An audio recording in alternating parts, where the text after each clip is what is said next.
Thank you. Good. I'm trying to understand the rationale in some lessons that I'm doing, that we're reading syllables, we're reading words, then we're spelling phrases before we read the phrases.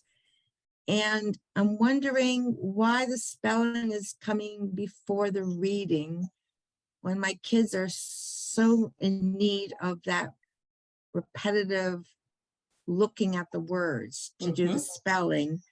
Because I have two kids with real spelling issues, not so much the reading, but the spelling. And I think I'm just trying to understand the rationale behind introducing the spelling before the reading.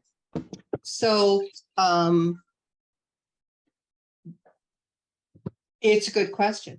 And without looking at a specific lesson, that's hard to answer, except to say that if the words that they're being asked to write in the phrase are words that we've already covered, then the test there is phrase writing, not word writing.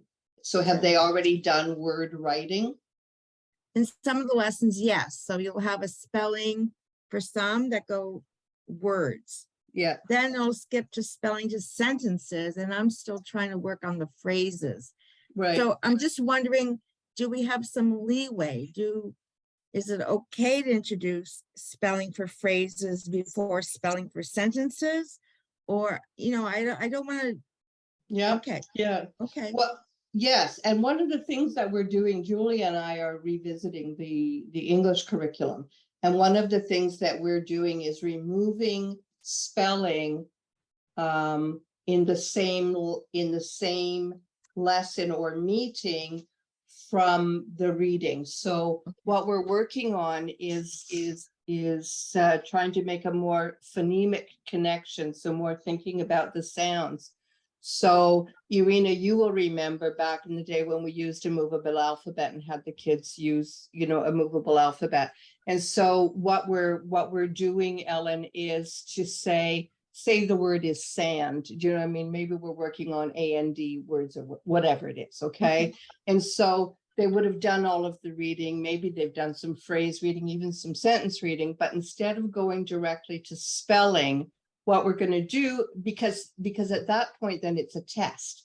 We're getting a mark without making them think about the sounds and the spelling. So what we're doing is changing within that meeting or that first lesson, changing that to a word building activity so that they would use a movable alphabet in whatever form you use it, whether it's a, Jamboard or they actually have letters.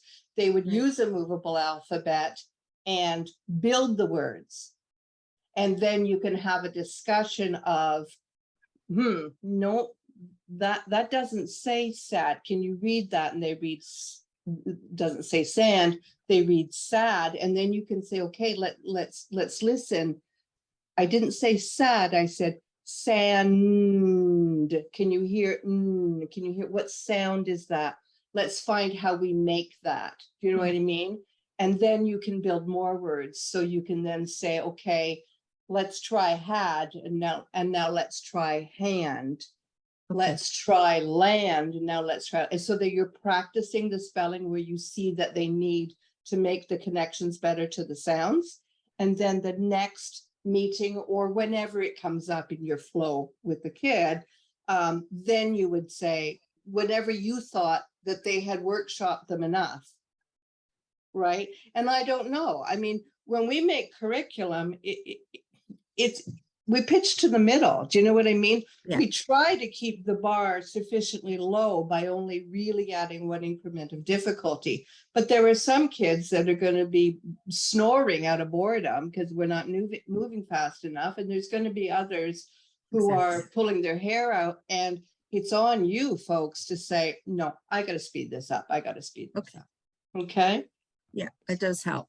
Yeah. I don't want to go too far off the beaten path with the curriculum, but I wanted to know, do I have some leeway? And yes, absolutely. Yeah, if they're not ready for something, doesn't matter that we put it there. They're not ready for it. No, right? Okay. Yeah. Okay. Irina, when I assessed when I assessed Gavin, what I found was lots of decoding, lots of impulsivity, right? And lots of decoding things that he shouldn't be decoding, and lots of decoding at the mouth. So when we decode at the mouth, we really, really twist vowel sounds, right?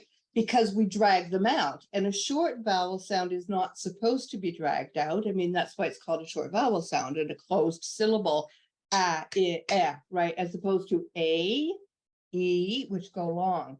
So when you drag out a short vowel sound, it becomes altered.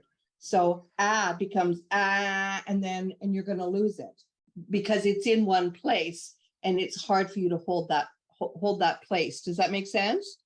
So one of the things for Gavin is to get back to decoding at the mouth. And so when I'm working with kids, I do suck lips or duck lips. And so they can either suck their lips back like this, or they can pout their lips out like this, right? Either way, the point is those lips remain closed. And they don't say the word until they figured it out. So usually you can tell when a child is ready for that. And certainly Gavin is ready for that. But even, much younger and newer readers, you can tell when they're ready because they're no longer sounding out every word.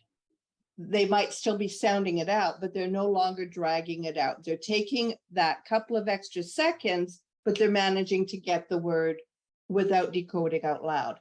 Once they start doing that, you can be relatively sure that they are ready to be forced, as it were, to work inside their head. Okay. And so you won't get fluency until they're reading in their head, which means you're not going to get good, good comprehension. So that's something that I noticed working with him, pardon me, is dragging everything out, and then the sounds do get lost. But he was also, there were sounds that he was confused about. And Nadia and I are working on decoding sheets. I don't know if you have them yet, but we are making, if you're a teacher by trade, you might know what an exit pass is. We're making exit passes out of decoding sheets. So for instance, there's probably a decoding sheet for lessons 3 to 5. I can't remember what they're all made for. Okay. And so in order for you to move on to lesson 6, if that's the case, that child's got to be able to decode the exit pass lesson. So that, and decode is in the head, not at the mouth. Does that make sense? Already got those. I've got that written into Gavin's lesson plan for today, the decoding for A. Yeah. And the first chunk is lessons 2 to 6. So we'll see how that's already on board. Yeah, okay. So just, whatever expression you use, I say duck lips or suck lips, whatever. And I've got one student who says, no, I'm going to do sad lips. And she does this. I don't care. As long as she keeps her mouth shut and doesn't, what do I care what she calls it, right? But she does it. And the thing is that it's because it's a silly title, it's very easy for you to say whatever they choose. If they say it out loud, you can go duck lips or whatever. And lots of times, if they have trouble remembering that, if you kind of gamify it and make it into who's going to get the points, you can do a lot. If it's about who's going to get the points, you say, I get a point if you move your lips, right? Okay. And then he's a boy. What is he, like a 10-year-old boy? So the purpose of the decoding sheets is to decode silently. They should be reading those word lists without mouth movement. They're not practicing decoding, they're practicing, okay. Yeah, because by the time decoding sheet, so I wasn't sure. Yeah, well, the thing is that when you take them from, the first syllables to the first word, so from lesson 1 to lesson 2, you've probably already got some silent decoding before you get to, right? And before you get to those words. And there will be words in that second lesson that they have to figure out, maybe because they're not within their, their personal vocabulary, or because some consonants are more difficult to deal with, the Y as a consonant sound, and and some kids have trouble with the ah sound. And so one of the things that's important, I hope I'm not going off track, don't bring me back to vowel sounds. So the decoding has to happen in their head. If they're still decoding at the level of the mouth, you need to take them back into those lessons. They aren't ready to move on. Okay. Yeah. But usually they can do it, but people at schools aren't telling them to do it. You know what I mean? People aren't intervening. And when we're the only people intervening, when it's twice a week, it's easy to fall into those bad habits or to go back in them. But pretty soon they will learn how to do it. And most of them, I think, enjoy the fact that they can actually read a bit better. Yeah. Okay. Now, some of the lessons have better work in them. And the other thing we're doing when we're rewriting the curriculum is we're building fluency right into it. We're telling you what the fluency is, and we're building the reviews right into it. So you know exactly what to do. So one of the things you can do, folks, if your kids are having difficulty with those vowel sounds, is if it isn't built into the lesson, just type yourself up. It'll take you 1 minute. Type yourself up those repeated vowel sounds. So you can go it, it, like that if it's not there. And you can build some brief decoding. So you could write, for instance, it or ip, af, you know what I mean, where they have to do decoding, so that at that point, it's not recognition like it or at, right? And so they have to think about it because it's not familiar, but it's not so complex that you're not moving off a focus on the vowel. Mm-hmm. Does that make sense? Yeah. Let me know if that helps at all. And if it doesn't, Irina, then we put our brains together. But I would focus there first. Don't let them drag out those sounds. And the best way to stop it is to get them inside their head. Okay. All righty. Aziza, question at all? Just wondering, like, I know, I think in June, you shared, or Carolyn shared through you, like a hangman, just, sometimes the kids, like I have a 7.5-year-old for an hour, and Yes. sometimes he gets tired, right? And Yeah. just something to kind of break up the, Absolutely. Absolutely. Yeah. It's a good idea.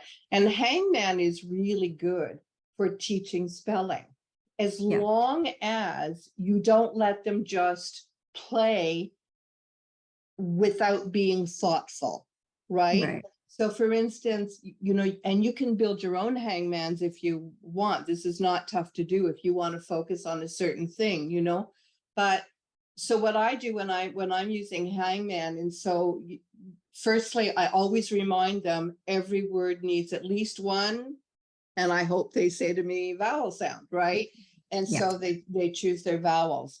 And if there's an E at the end of a word that I can tell is more than one syllable, then I say, what do we know about an E at the end of a word?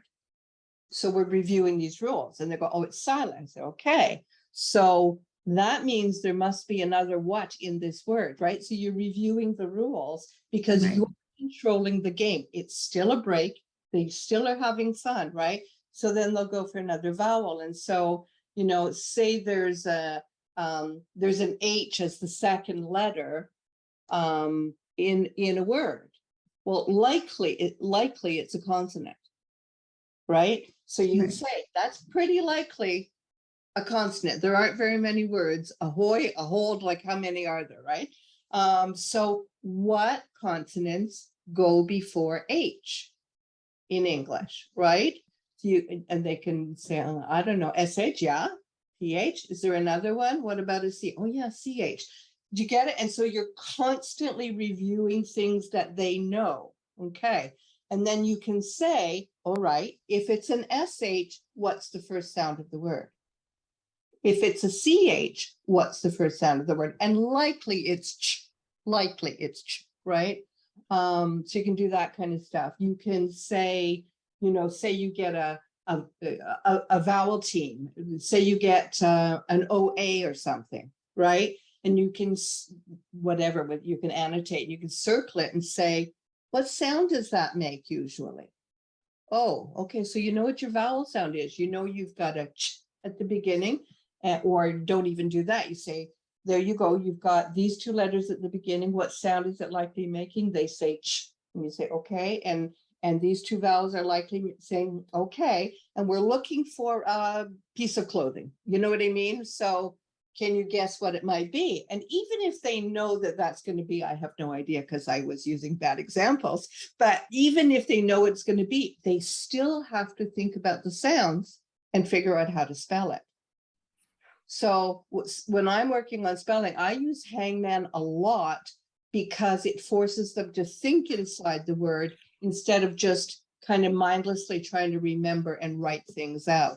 So there, Ellen, when you're talking about your students who need to work on things, you can make your own hangman, just do it on you know, paper or whatever. But I think, and I'm willing to look this up, I am sure that you can make your own hangman word bank somewhere.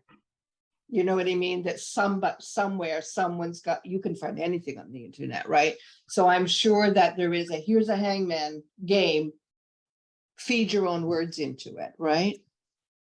I just don't like hangman. Oh, The idea, yes, but the actual picture that you had sent us with the hanging, I don't do that. Yeah, I don't- So I just, yeah, I okay. just I do think you can, how yeah. many letters and then we go from there. Oh, I for might make sure. a stick figure or something. Yeah, absolutely. Whatever Yeah. works for you. So it doesn't matter if it's like that, but finding a way to gamify it so they can win, I think, is important. But it can be anything. Will the little crab get to the water? I mean, it doesn't Yeah. matter what it is, right? Okay. Any other questions? Nandini? Yeah. Yeah, just wanted to ask you something. In the sheets for the kids, there is the place for like writing a report or like homework suggestions. Now, that is just one place, and I don't write reports regularly. So I was wondering, like, I have only written reports when you have asked me to send a report. So do I just keep it blank? I will check with Nadia. One of the problems that I'm just discovering about recording is that it limits what I can look at during the recording, and I apologize Okay. for that. No. The subject area tutoring logging is built so you can put the date. I think the math strand goes in there. Yes. Then Yes. what you worked yes. on. Yes, those Yeah. are there. But at the end of it, there is a big space for suggested homework and another space for report. So that's two big areas, which is not into the log, like into the daily logging. Right. So if you're supposed to write a report, not all parents ask for reports, although today Caroline did send an email out to all parents who have not at this point requested a report card. Okay. To say, do you want a report card? Cards will go out every 2 months. So October, December, February, April, June, and August. So then if the parents say, yes, Nandini, that they want a report, we will use the information that you've log. got, Yeah. and then we'll ask you to write up what would you suggest they could use to Yeah. review, and then whatever kind of summative comments you would make would go in the bottom. Okay. Okay. Okay. Okay. And then, thanks. yeah, and that would be on your face page when you land, right? When you land in Sheets, it's indicated, I believe, whether if you're supposed to write a report. Is it not? No, it's not in the, for me, it's, I don't see any of that. Do you have anybody you're supposed to write a report for? No, I don't.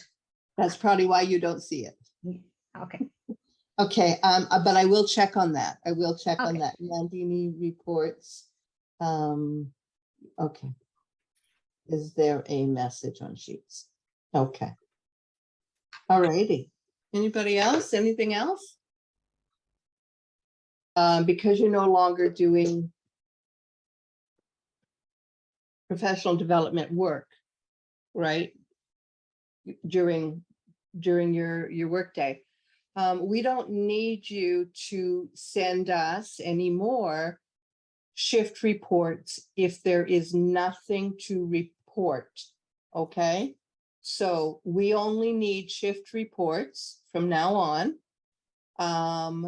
to indicate a behavioral problem that is significant, right? Not finishing a cookie when they arrived. Do you know what I mean? But significant behavior, especially behavior that's kind of trending. So you want to keep your own notes about it, but you don't have to send it to us until you're saying, you know what, like I see this every time or every Tuesday or whatever it is. Every Monday morning, they can't do a lesson. They're too exhausted from Sunday, whatever that is. Okay. So if there's a problem, then we need to know that.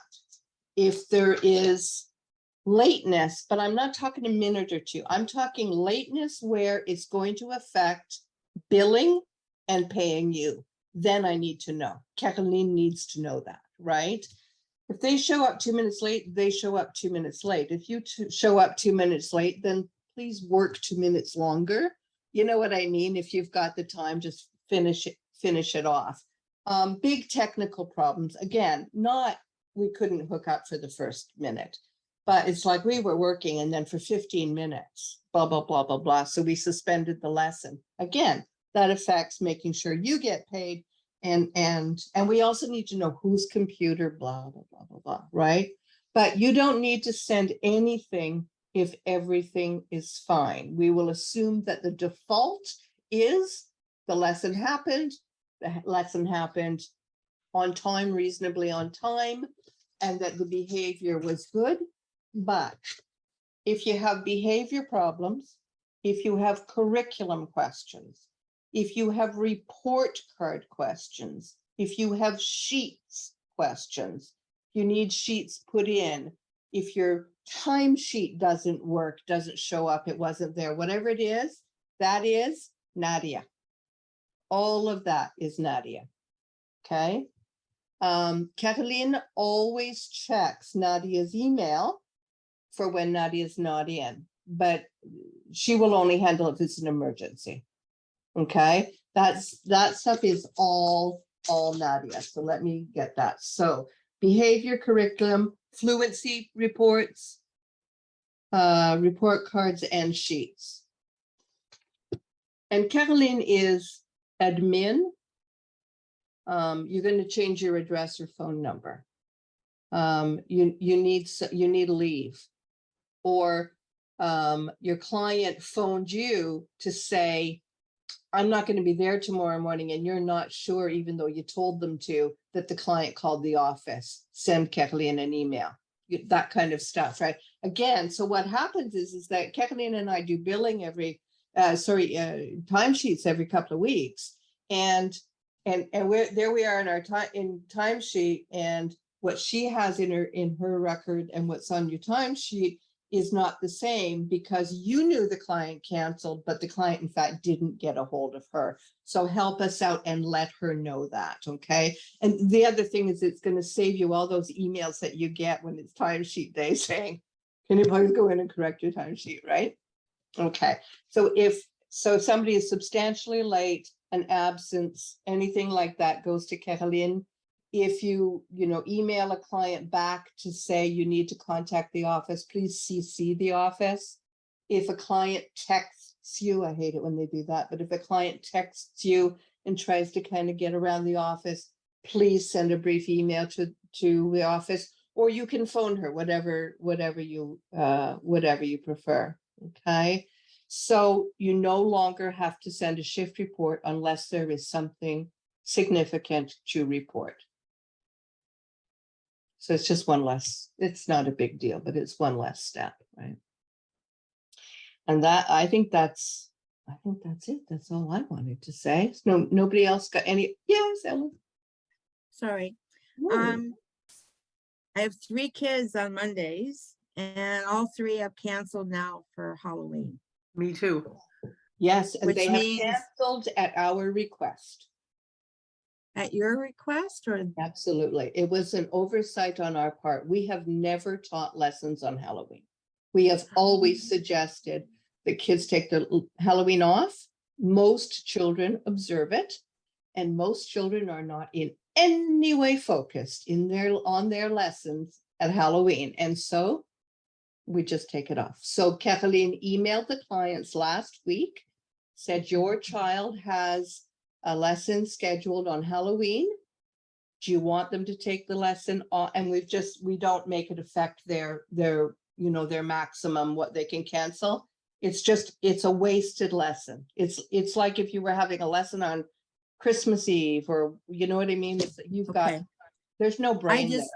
for me, it was, there's no income, right? And I Mhm. wasn't prepared for that cancellation, and I offered to reschedule, but I understand it. It's just canceled. Okay. Well, you can certainly get a hold of Kathleen and tell her that you could reschedule and when you could reschedule, and she can get a hold of your clients. But Yeah, that I was, under the impression that they've already paid for that by looking at my October sheet. If the parents have already paid and would cancel, then they're not getting bang for the buck, right? So I didn't know why I wasn't being asked to reschedule rather than I lose income as well. that's right. And that was our mistake, that Okay. we didn't build it. You wouldn't have had the income anyway if we had remembered to do what we've always done. But like I said, do tell Kathleen that you're interested in rescheduling. Let's see if they can be rescheduled. Okay.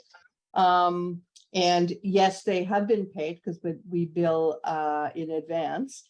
But what we told them is that we would credit it. Ah. Okay. I'll leave it for now, but I know the rules behind Halloween. Yeah, Because yeah. No, that was our mistake, and I do apologize. Okay. Okay. Anybody else? One more question. When I do my lessons, I print it out and then I write my notes in. So what I usually do is then I make a copy of my meeting plan and I put it under logs, and then I type in red, say all my notes. So Yeah. do you still want us to continue doing that? We don't need your logs. We don't need your logs unless you're being supervised. You know, whenever you get a new student, you were supervised until Richard says, yeah, it's going fine. And it isn't about you. It's about the connection between you and the student. It's about how well the student is going in the curriculum. So he needs your logs because he needs to see what you planned, what they did, and what you're planning for next, to see if that's going to work. After that, you do not need to upload your logs. Keep them for a few, we say keep them for 3 months. Okay. And then after 3 months, you can get rid of them. Okay. But keep them for 3 months in case somebody's got a question about, does this always happen? You know what I mean? Like something's going on and we want you to look through the child's history. But other than that, after that, no, we don't need it. We do Okay. still need your plan.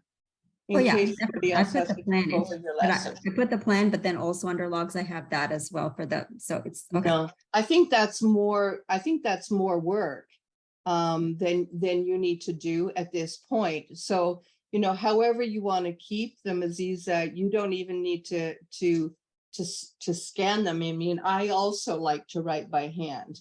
And I work in a big notebook, and so I don't scan them and upload them, but I've got my history in notebooks, so if you're writing them, if you're printing and writing in, boy, you could just hole punch those and that's put what them in a yeah. binder, or you could have a big envelope for each kid and just put them in. And if we ever need them, you've got them, right? Okay, Yeah. thank you. Less work there for sure. Okay. Any other questions? No, I think, you know, Irina, it just made me think just on the heels of what Aziza was asking. I think that you can, you know, when the day that Richard says to you, you don't have to send me videos anymore, is the same day you don't have to upload logs anymore, Right. right? Because this is for us, just making sure that everything is getting off to a good start. Yeah. Okay. Anything else? Yes, ma'am. I think you just cut my work time in half. No logs, no shift report unless there's an issue. That it's great. It's remembering all the steps when you're first getting started. I mean, Yeah. now it's more second nature, but Yeah. now that I know I don't have to do all that, it just, oh, it's just, thank you.